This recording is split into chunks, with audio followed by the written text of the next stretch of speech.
हाँ ठीक है, कोई बात नहीं। माफी मांगना न मांगना, अपने अपराध को अपराध समझना न समझना, अपनी गलती को गलती मानना न मानना, ये उनके ऊपर निर्भर करता है। तो उन्होंने जो अपराध किया वो सबके सामने आप लोगों ने रख ही दिया है। अब उसके बाद अगर वो अपना अहंकार दिखाते हैं तो ये भी जनता देख रही है।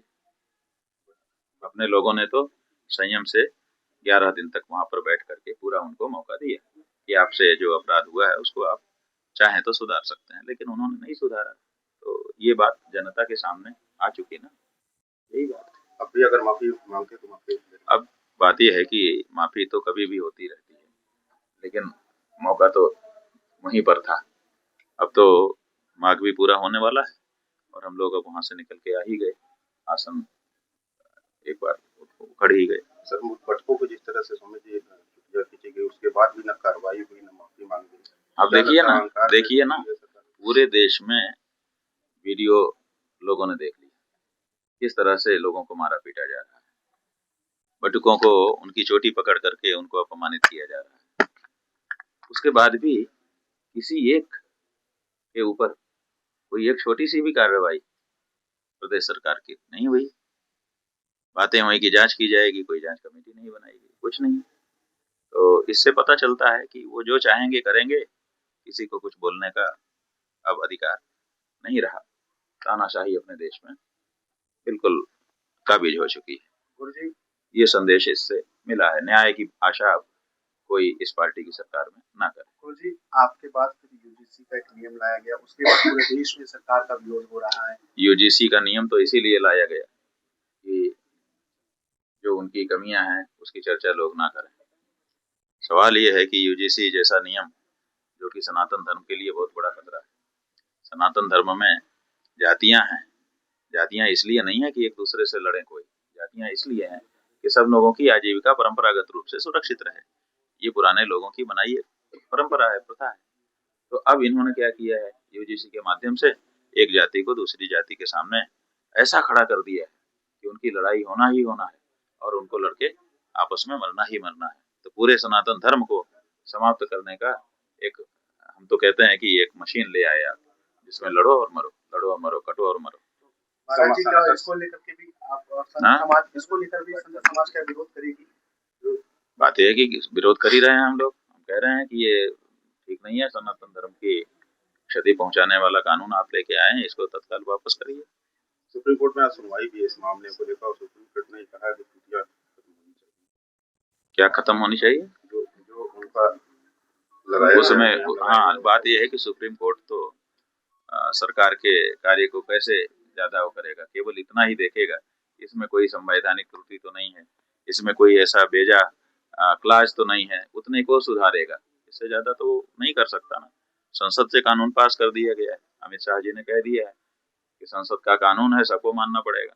एकदम सपाट भाषा में उन्होंने कह दिया है।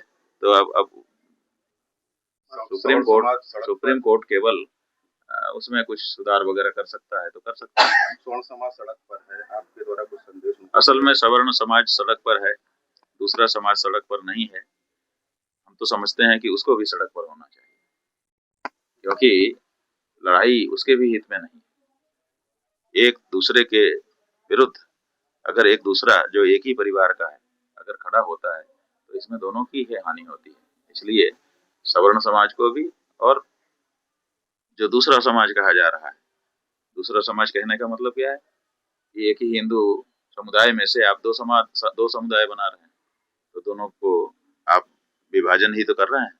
एक हिंदू समुदाय को विभाजित करने का ये कैसा प्रयोग है और इसको कैसे स्वीकार किया जा सकता है? महाराज जी, महाराष्ट्र में डिप्टी सीएम का प्लेन क्रैश हुआ, फिर उसके बाद विपक्ष सवाल उठा रही है लगातार कि ये साजिश है।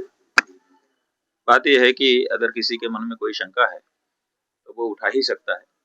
अगर साजिश है या नहीं है, इसका निर्णय जांच कमेटी बना करके सही जांच करवा के कर देना चाहिए। इसमें कोई सरकार के हमारे ख्याल से कर ही देना चाहिए, क्योंकि देश की जनता के मन में कोई भ्रम की स्थिति रहे ही अच्छा नहीं। मूर्ति को तोड़ा गया बनारस में फिर से दोबारा, तो आपके द्वारा भी कुछ देखिए ना, लगातार एक के बाद एक मंदिर, उनके अंदर की पूजित मूर्तियां परंपरागत मूर्तियां तोड़ी जा रही हैं, फेंकी जा रही हैं, मलबा बनाई जा रही हैं।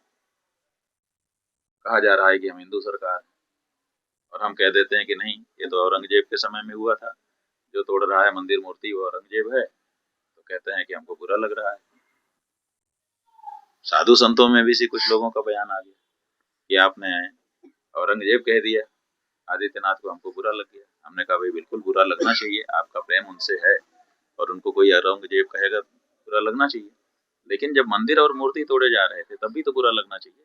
उनसे भी तो आपका प्रेम होना चाहिए, उनसे भी तो आपका लगाव होना चाहिए। तो जिससे जिसका लगाव होता है उसके ऊपर कोई क्षति आती है तो उसको पीड़ा होती है। तो मंदिर मूर्ति से आपका लगाव होता तो मंदिर मूर्ति तोड़े जाने में भी आपको पीड़ा होती, वो पीड़ा क्यों नहीं दिखाई दे रही है? साधु संत भगवान और भगवान के मंदिर से प्रेम न लगा करके नेताओं से प्रेम लगा करके बैठे हैं, ये विचारणीय विषय हो गया। AI वीडियो भी बताया गया, जबकि वीडियो ओरिजिनल था। AI वीडियो बता करके जो जनता में सोशल मीडिया का एक कम से कम प्लेटफॉर्म बचा हुआ है उसको भी अब कलंकित किया जा रहा है। अब वो भी नहीं कुछ उठाएंगे अगर कोई व्यक्ति स्वतंत्र रूप से कह दिया जाएगा कि ये तो AI है, बात खत्म। ओबीसी का जब नियम लागू हुआ तो अखिलेश यादव समर्थन करते हैं, ओबीसी के लिए हमेशा लड़ाई लड़ने वाले राहुल गांधी चुप बैठे हुए, कुछ नहीं बोल रहे यूजीसी के नियम को लेकर के।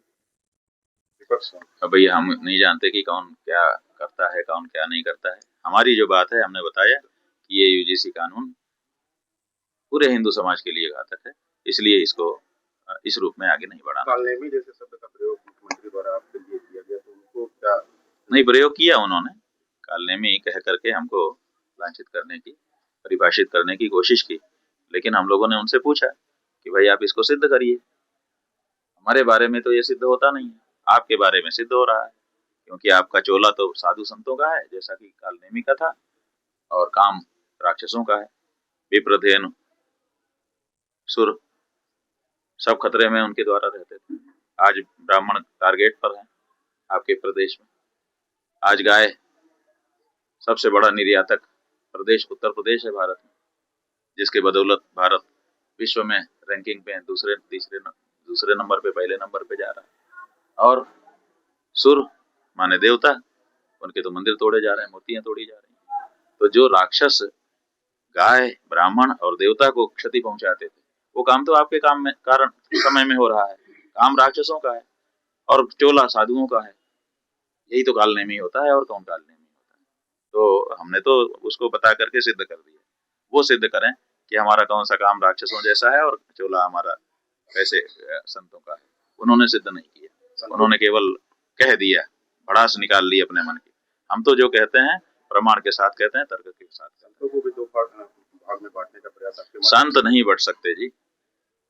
संत के नाम पे जो वेशधारी होंगे वो अपने आप ही अलग हैं भाई। ढोंगी और बना हुआ संत, ढोंगी संत और सच्चा संत दोनों अलग होते ही हैं। तो संत देखिए, जो लाठी चलाई गई प्रयाग में, किसके ऊपर चलाई गई?